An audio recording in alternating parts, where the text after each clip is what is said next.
Stop Now, a social experiment enterprise. Okay. Welcome to Stop Now. I'm Melissa. And I'm Nate. I'm back, everybody. Welcome back, Nate. No mask today? I mean, come on, Melissa. This is a live show. I couldn't deprive the people of seeing my face when we talk about these topics and these issues. So, no mask today. But I do want to say, like, it sounded like you guys were having a great time on the last episode. I mean, we had fun. It was cool, but we missed you. Okay, you Oh, were very missed. AK, he was here. He helped us out. He did a great job helping us with the phone calls, though. Thanks, Melissa. I'm here hiding behind the mask. yes, JK's behind the mask and he's 6 feet away from us. So everybody is socially distanced right now. And as you all know, like, we are doing our show live. And what that means is not only are we going to get to bring you interesting topics and stories and guests, but it also means that we need your help. We need everybody out there that's watching that can volunteer to assist us and, kind of reach out to our technical team and let us know if there's any problems on your end, if anything's going wrong. So that way, we can have this whole show running smoothly. Definitely, exactly. Let us announce some information before we continue with our talk show and introduce our special guest. Yes, and let me bring up the information because I want to make sure we get it right. We're now living in an age where facts and true information matters, Melissa. So I want everybody to get ready to call the number. It's going to be displayed on your screen, 512-298-4047. Again, 512-298-4047. Or if you prefer, you can send us an email, and you can do so at support@stop-now.org. Support@stop-now.org. Definitely. If you need answers or legal help, you just want to tell us your story, please feel free to email, call us. We're here. Absolutely. And while we are waiting to bring in our very special guest, Melissa, we can kind of talk about what's been going on in the country the last couple of weeks. And I think everybody out there feels like a little weight's been lifted off their shoulders. People are walking a little bit quicker, their heads held a little bit higher. And you know what, Melissa? After the results of the presidential election, I think we can finally do what the name of the show says. We can stop now. We don't need to do any more work. Wait, no, wait a minute. We're gonna continue this. You stay right here. I'm gonna stay right there. We're gonna do this talk show. Are you sure? I mean, look, Trump's leaving office, so we don't have any more work to do, right? You play way too much, Nate, but we have some very important issues to talk about right here on the show. Absolutely. Like, again, we're going to continue talking about issues of immigration and issues today. We're going to speak about trafficking and the kind of the horrors of that situation.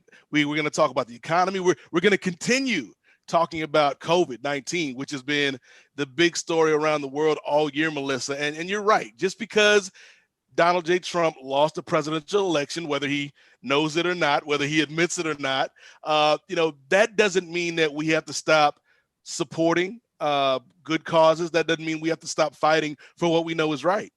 Absolutely, definitely. It's not completely over yet. The results are in, but we still have a long ways to go to repair this country. We have a few steps that we have to take, quite a few. So you're absolutely right, Nate. Definitely. And the thing is, like, Melissa, like, you're right, because it doesn't matter. I mean, it does matter who's in the White House, as we've seen the last 4 years. But just because you get a new president, it doesn't mean you get a new country, right? It doesn't mean everything is going to be perfect. We still have to work. We still have to go out there and advocate for things that we know are right. The difference between a Biden administration and a Trump administration, though, is with Trump, we knew he wasn't listening, Melissa. But at least now with Biden and Harris, maybe we can start to actually work on some of these things and try to move the country forward.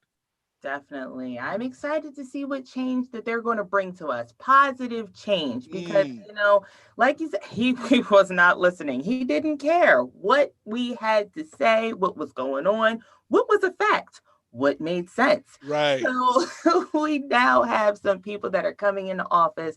They're going to hear us out, and hopefully they're going to make some real good, positive change and decisions in the very near future.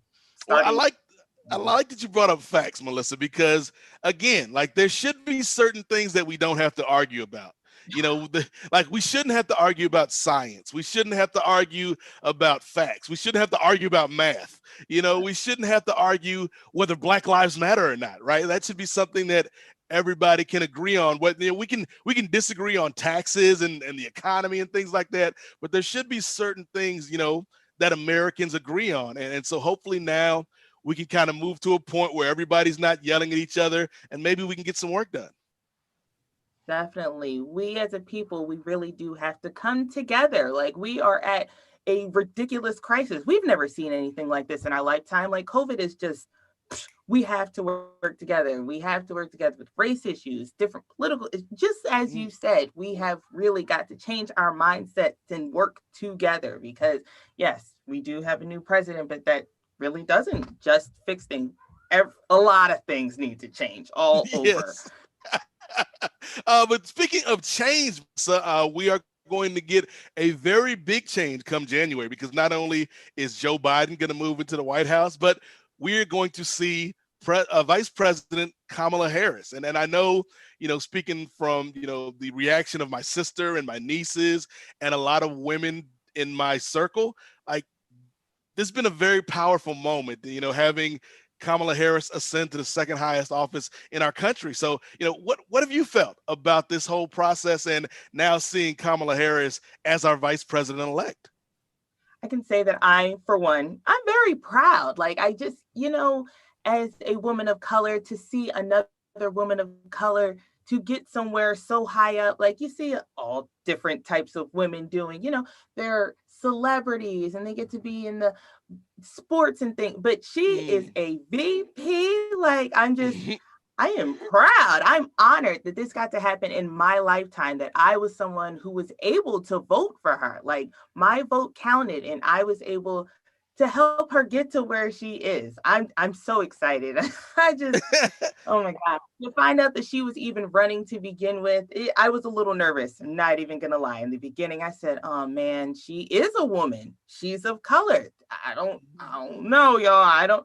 But this, wow, I'm excited. Yes, and I think she speaks to so many people because, like you said, not only is Kamala Harris going to be our first woman vice president, our first Black vice president, our first biracial vice president, just so many different groups that can look at this election with a sense of pride, whether you agree with policies or not, because I think that's something that we will have to talk about, Melissa, once we see the Biden administration and what they do in terms of immigration, what they do in terms of visa reform, what they do when it comes to all of these issues in our country.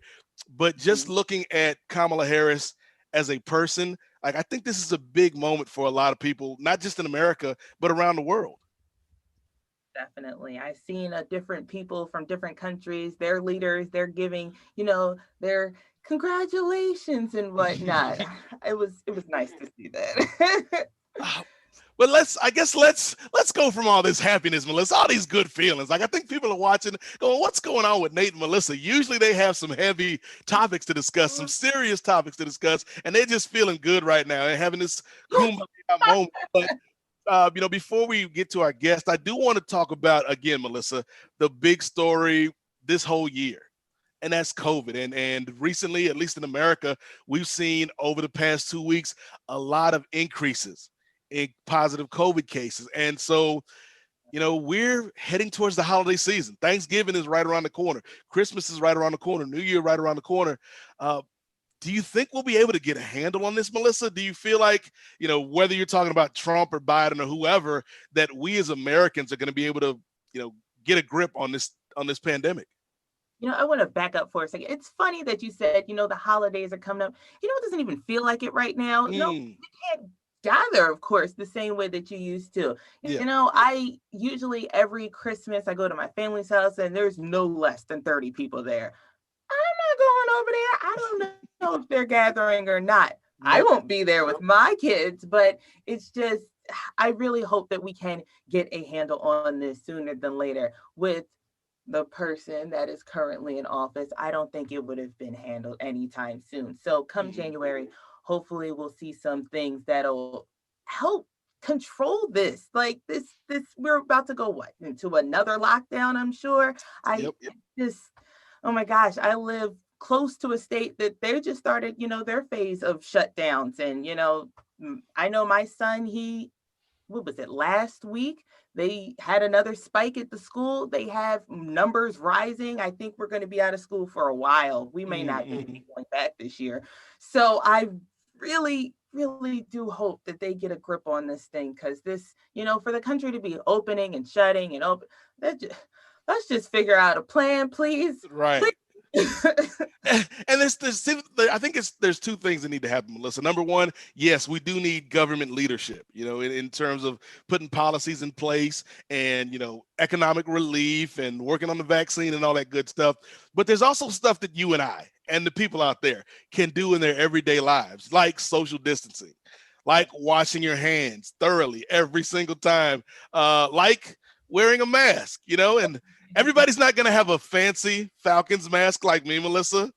I got a basic mask, okay? They come in a bag, you gotta bag them up every time. Even if you just got a plain mask with the elastic straps on it, that's good, because it helps lessen the spread of this disease. So I do think, Melissa, while we do need government help and government intervention to get a hold of this pandemic, it does come down to personal responsibility. And you mentioned, it's going to be really hard during Thanksgiving and Christmas to not want to go see your family, not want to go see your friends, but it's something that we're going to have to do if we want to get better and be able to, like, if we want to be able to have Christmas next year, we got to do the right things Christmas this year. Exactly. I was thinking Black Friday shopping. Ooh, I know people just love to get in the line. I've been stopped that. I'm on Amazon. However, I just wonder what that means. Like, are people going to, like you said, take personal responsibility, be 6 feet apart, or just order from home? You don't have to go in. They're making it so easy these days. Like, are people shutting down? Like, I know that I heard that Walmart, this was months ago, I don't know if this has changed, at least the one by me, they weren't even going to open for Black Friday just to prevent all of the people gathering. So that would be great if more businesses, I know they're losing money, but you think of that long-term outcome. We want to be able to do these things next year. This Chris, I haven't even got my tree in mind. I don't, because it doesn't feel like the holidays. So I'm going to keep my butt in the house for as long as I can with my kids, go out as least as possible. So, we can have more Christmas activities. We can go trick-or-treating next year. We can, spend time with our family. Have the cookouts at 4th of July, Okay. We can go to a movie theater. Like, I haven't been to a movie theater in over a year, Melissa. Right? I miss the movies. I really do. Oh gosh. But I feel like, like we've got to get a handle on this. Another thing that, you mentioned Black Friday, and even under regular circumstances, I try to avoid Black Friday. But I think this year, like, people are going to have to understand and come to grips with the fact that this is not a regular year. I think we want so badly as a country to get back to normal. Yes. But we've got to do the work first before we can get back to normal. I think, I was watching the news today and they're talking about the second wave. And it's like, we didn't even really take care of the first wave. And so we've got a lot of work to do as a country. And, getting back to the election, maybe with a change of leadership, we've already seen, with the speeches that the president-elect has given this week, that we're going to have a more serious approach to tackling COVID we have the last year. This has been such a long process, but it is like, there's some people that are just like, we've been stuck like this for so long. I'm over it. I'm going to just do what I want. Right. Nope. This is still very real. This is still a problem. It's rising. We did not fully come down from that first wave. I remember when things started to open up, I was just baffled. I said, but we still over here and the numbers is up here, but we okay. All right then. It's interesting. And again, everybody out there watching, you can call in if you have some questions or comments. You want to join the conversation that Melissa and I are having. You can reach us at 512-298-4047. I want to make sure I get the numbers right, Melissa. I'm reading the numbers and I still got it wrong. 512-298-4047. 4047. Or if you want to send us an email at support@stop-now.org. So yes, this is going to be it's going to be a conversation, I think, with COVID that we're going to have for a while, Melissa. Is that second lockdown, I'm sure it's coming, because that second wave is here. I don't know anything about it's coming. It's here. Yes. And just to keep everybody updated, like we are waiting on the arrival of our very special guest. But things, if we've learned nothing in 2020, Melissa, it's that we have to be flexible, that things don't always work out the way that you plan them. So our guest may join us this week, but if not, I'm certain that we'll catch up with her in a couple episodes, because I do think that the topic that we're talking about, when you get into human trafficking and just what a lot of people have been through that nobody's really talking about, because we're so preoccupied with the election and so preoccupied with COVID and all these other topics. Like, human trafficking is something that folks really need to understand is a real issue and a real problem. That's so right. I feel like it is, pushed to the side, swept under the rug. The election is just such a big thing that people are, can't really multitask sometimes. Their focus, isn't always quite. I know I'm guilty of a few things. I can't always. But yes, it's something that we definitely need to make sure that people are aware of. We need to bring attention to it consistently, because it's a real thing. I feel for so many families. So Yes. we will definitely be talking about this topic. I'm glad you said that, Melissa. You feel for so many families, because I think that one of the things that we need to get back to as a country, and something that's been lacking, honestly, the last 4 years, is empathy for other people. Yeah. And, we might have different ideas about how to run the country. We might be of different races or religions or sexuality or whatever kind of box you want to put a person in. But at the end of the day, we're all people. At the end of the day, we're all, Americans. And, if my neighbor is doing bad, that doesn't make me any better. If my neighbor is struggling at the job, that doesn't put money in my pocket. I feel like, and you could hear it when Joe Biden spoke, this past week, and Kamala Harris spoke this past week, that there has to be unity in the country. There has to be healing. And I think, like, it's going to be really tough to solve something like COVID or the economy or immigration or fight human trafficking if everybody's not working together and looking out for everybody. Definitely. Absolutely. I know that a lot of us, we have social media and we want to share, jokes and funny things, but it is important. If you see something, you share it. We need to start having these conversations more often. It seems like, somebody brings it up and then everybody's like, oh, I can't talk about this. We need to talk about this, because it's not going to stop if we don't discuss it, So what you're saying is JK and I need to stop sending you memes and gifts on Twitter. Like, you don't want that anymore? I mean, I'm just saying, I don't know how else to, put it out there. But but yeah, I do think there's a lot of serious topics and a lot that we've talked about on the show and will continue to talk about, because again, Melissa, you can't address a problem unless you admit that there's a problem, and you can't start to fix things unless you talk about it. And that's one of the things that I really like about this show, is that we can talk about all these different topics. And you might have a different idea than me, and the guests might have a different opinion than you and me, but at the end of the day, we're all trying to make things better, and we're trying to bring awareness and help folks. And so I think, like, as long as your heart's in the right place, as long as you're looking out for your fellow man, your fellow woman, like, that's where this country kind of needs to get back to. definitely. That is so true. I didn't even think about it like that. Like, this country has definitely lost its empathy somewhere along the way. There's just a lot of, I have to worry about me and mines, and I'm not really focused on what my neighbor or what that person down the street is going through. So there has to be more of that. I do like the show as well, because, I get to talk to my family members about conversations that we've never would have spoken about. I'm like, listen, I'm on a show. Don't bother me for this time to this time, because this is what I'm doing. And then that invites, a new conversation. They're like, well, what are you doing, Melissa? Let me tell you what we're talking about. So it's an ability for more people to have that conversation. It definitely does bring more awareness.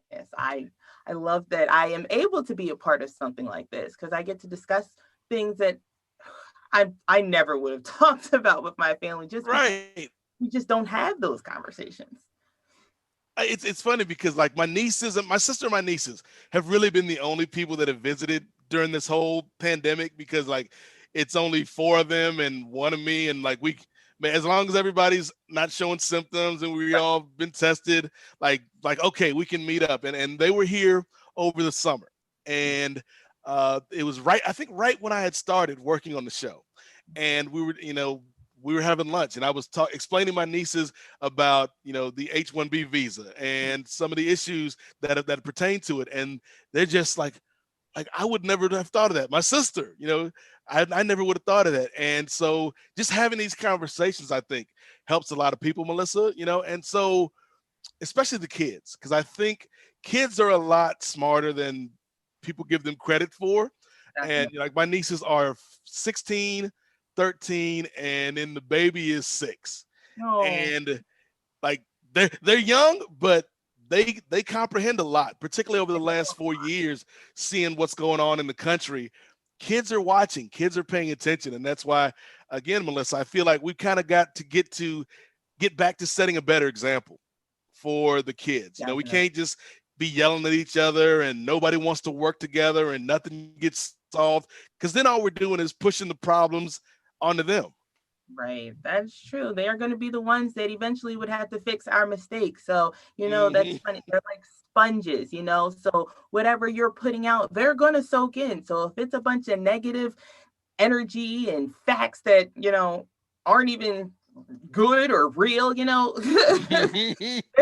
to soak that up. So yeah, we definitely have to have more talks with the kids about that. I know my little sister, I try to get her to open up so we can have more, because she has opinions on things. I teenager, I don't know. She but she writes projects and stories and with essays, and to hear what she has to say, she has talked about human trafficking before. So I'm just like, oh wow, I wish that we talked more. But I think, I'm gonna bring her down here, let her watch a recording one day, and then that'll open up some more conversation, because she's going to be a president one day. I know it.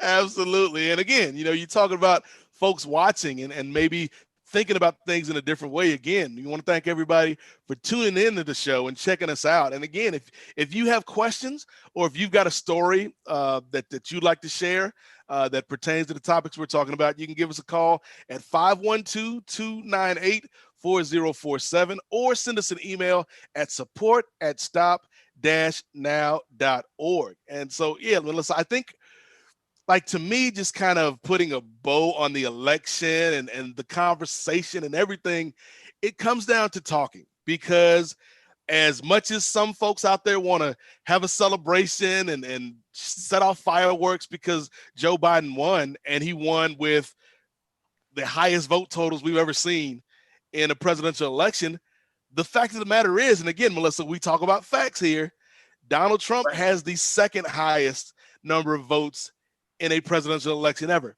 So that means there's a good portion of the country, maybe 40%, maybe 45% of the country that doesn't see America the way the folks that voted for Joe Biden did. And you could say, like, whatever, we don't care about them, but that's not how we're going to fix things. We do have to find a way to kind of reach across the aisle to build a bridge and get it to where we can all, like, we don't have to agree on every single thing, Melissa, but we do have to agree on, like, the big things and what we can do to help the environment and fix the immigration crisis and fix the economy and get things moving the way they need to be.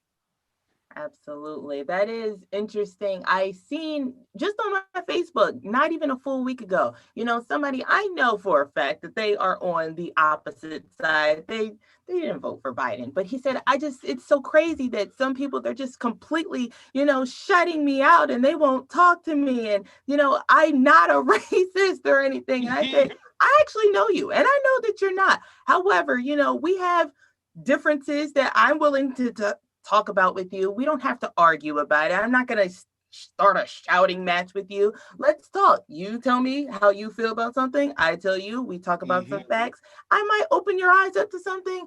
I don't know. You could open up my eyes to something.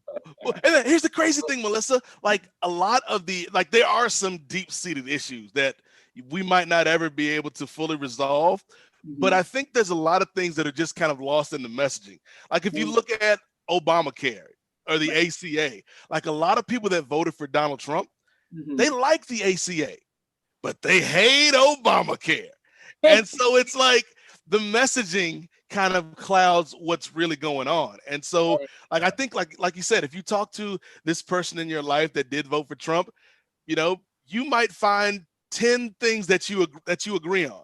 And maybe there's one or two things that you can't agree on, but I think that's a start, right? Because I think most people in America want good jobs. They want clean air and clean water. They want a good immigration policy. They want good schools for their kids. They want safe neighborhoods. So I think there's building blocks that we can use to kind of reach across and talk to people that might have voted differently than us. Definitely. I agree that, there's been a lot of I'm gonna delete this person, I'm gonna shut Hmm. this person out. I mean, unless they're saying, death to all this race, Yeah. I'm not me personally, not And again, shutting that goes back to lines, Melissa. Like there's got to be a baseline of, it. decency where we're not going to be racist, we're not going to be sexist, we're Right. not going to be homophobic, we're not going to put down anybody's religion. And so I think if we can get that baseline down, then we can start to have these real conversations with folks. Definitely. We got to find some common ground and just be respectful. Like Mm. we're not going to get anywhere. Just, yelling at each other. I'm not going to listen to you because I don't agree with you. Where does that get us? Nowhere. It gets us where we've been the last 4 years, Melissa. And I don't think anybody wants to go back to that.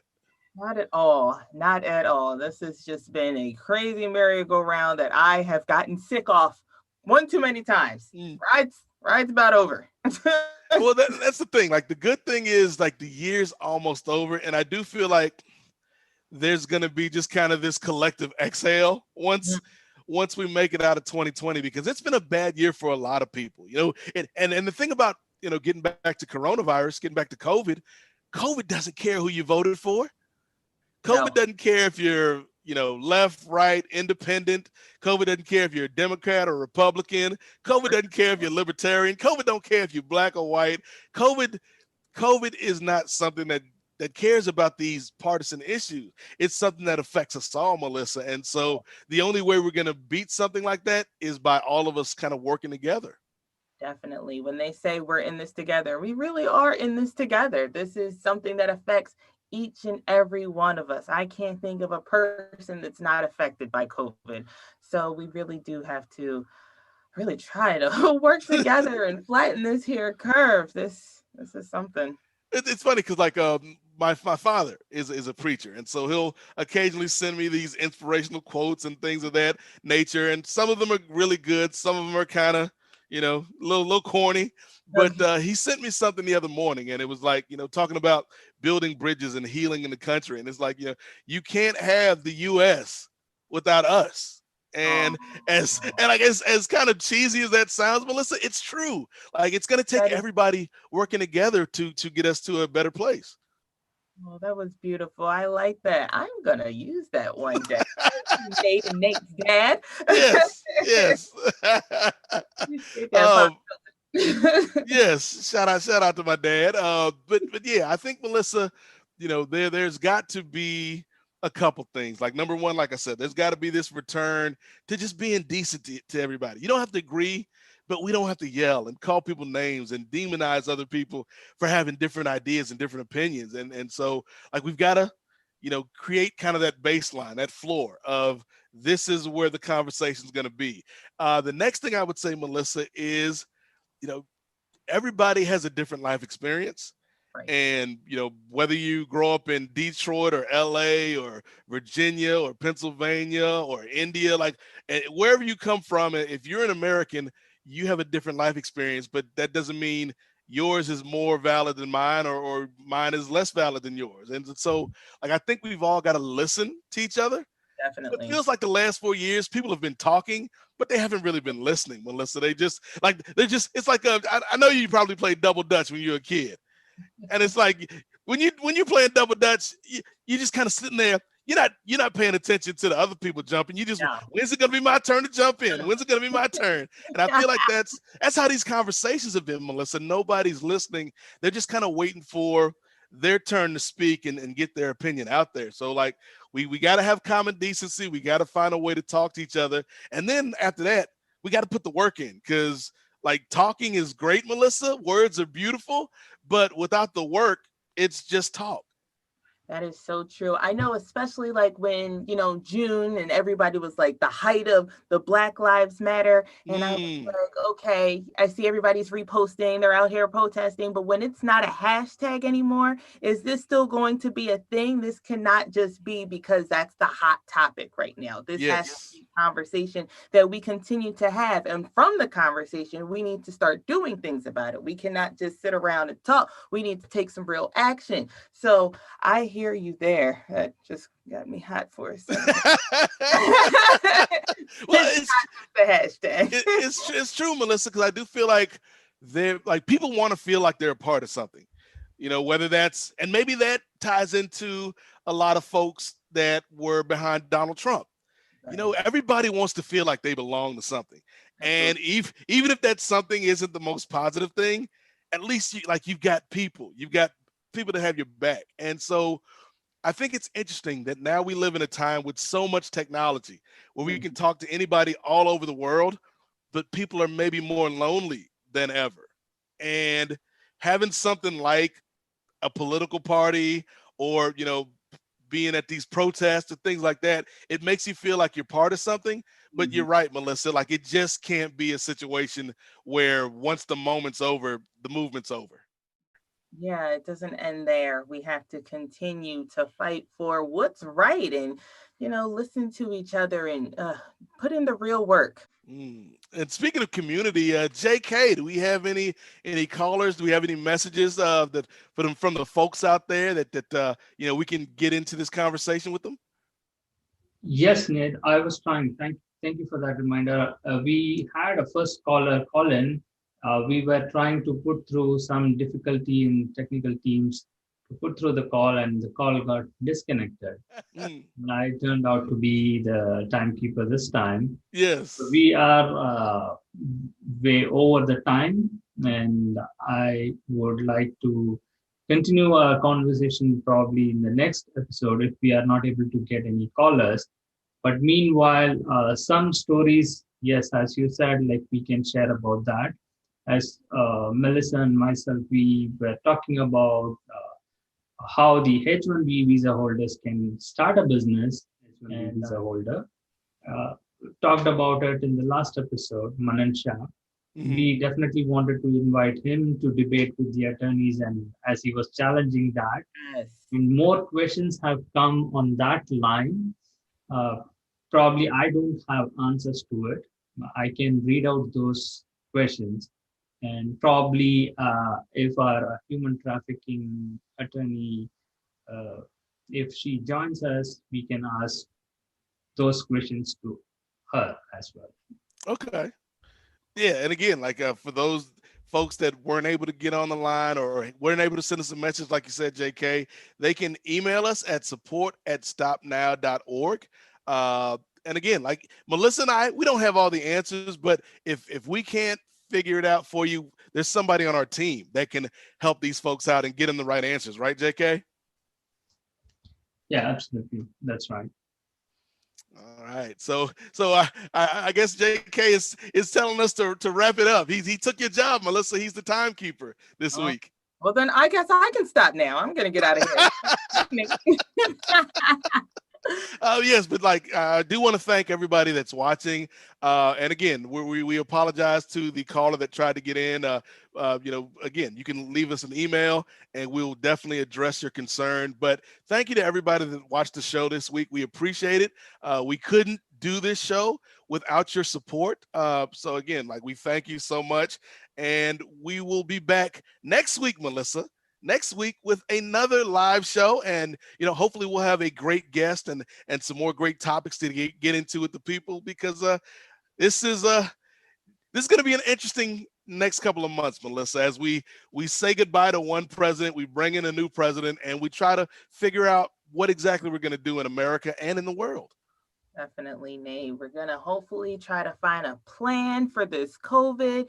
Mm. Oh, Good grief. I really hope it's a good one. So, yes, thank you guys for joining us. We appreciate you watching. Bye for Yes. now. See you guys. Stop Now, a social experiment enterprise. Stop, listen, share. Stop, listen, share. Everyone can make a difference. Everyone can make a difference. We are on a mission. We are on a mission. We are on a mission. Everyone should do something greater in their life. Change the future. Be a proud member. Join us to support, volunteer, and donate